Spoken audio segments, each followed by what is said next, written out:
আসসালামু আলাইকুম। ননস্টপ থেকে নতুন ভিডিওতে ওয়েলকাম করছি। আমি সাথে আছি ইব্রাহিম। আজকে কথা বলবো বিকাশ থেকে আপনি ইসলামী ব্যাংকের অ্যাকাউন্টে কিভাবে ফান্ড ট্রান্সফার করবেন। আপনি বিকাশ থেকে ইসলামী ব্যাংকের অ্যাকাউন্টে ফান্ড ট্রান্সফার করার জন্য আপনার যে বিকাশ অ্যাপ রয়েছে, সর্বপ্রথম বিকাশ অ্যাপের মাধ্যমে আপনার বিকাশ অ্যাকাউন্টে লগ ইন করবেন।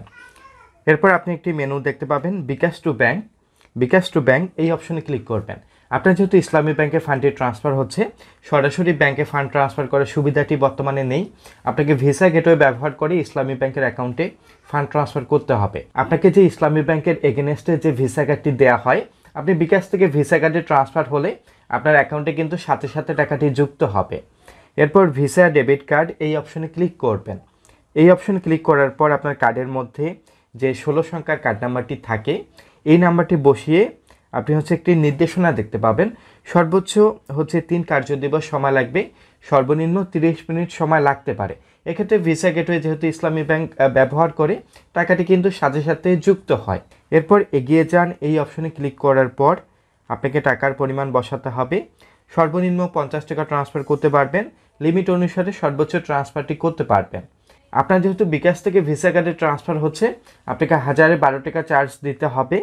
এরপর আপনার বিকাশ অ্যাকাউন্টের পিন নাম্বার বসিয়ে অ্যারো চিহ্ন অপশনে ক্লিক করবেন। এরপর আপনার ফান্ডটি ট্রান্সফার করার জন্য বিকাশ আইকনে ট্যাপ অ্যান্ড হোল্ড করে প্রেস করবেন। বিকাশ আইকনে ট্যাপ অ্যান্ড হোল্ড করে প্রেস করার পর আপনি একটু অপেক্ষা করবেন। দেখতে পাচ্ছি বিকাশ থেকে আমার ভিসা কার্ডে ফান্ডটি ট্রান্সফার হয়েছে। আমাকে বিকাশ থেকে একটি মেসেজ দেওয়া হয়েছে এবং বিকাশ থেকে টাকাটি কেটে নেওয়া হয়েছে। আমি যদি ব্যাগে আসার পর আমার যদি স্টেটমেন্টে চেক করি, স্টেটমেন্টে আমাকে দেখাচ্ছে আমার ভিসা কার্ডে ফান্ডটি ট্রান্সফার হয়েছে। এরপর আমি ইসলামী ব্যাংকের অ্যাকাউন্টে চেক করব ইসলামী ব্যাংকে টাকাটি যুক্ত হয়েছে কিনা। আমি সেলফিন অ্যাকাউন্টে প্রবেশ করি।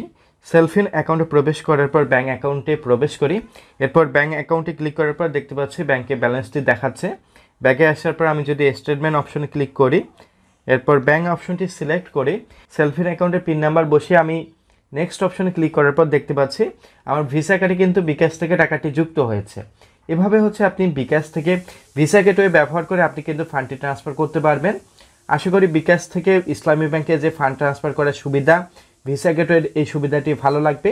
ভিডিওটি ভালো লাগলে অবশ্যই লাইক দিবেন, শেয়ার করবেন। রিকোয়েস্ট থাকবে যারা নতুন দর্শক সাবস্ক্রাইব করবেন। ধন্যবাদ।